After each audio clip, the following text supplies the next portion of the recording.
Hi viewers, ఈ వీడియోలో అయితే నేను పాలకూర పప్పుని హెల్దీ అండ్ టేస్టీ వేలో ఎలా ప్రిపేర్ చేసుకోవాలో చూపిస్తాను.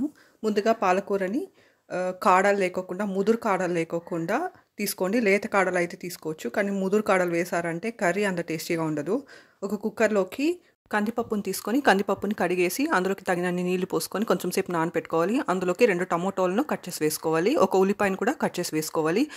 4 లేదా 5 పచ్చిమిర్చిని కూడా కారానికి సరిపోయేలా వేసుకోవాలి. ఒక హాఫ్ టీ స్పూన్ మిరప్పొడి వేసుకోవాలి. కారం వేయడం వల్ల కర్రీ టేస్ట్ బాగుంటుంది.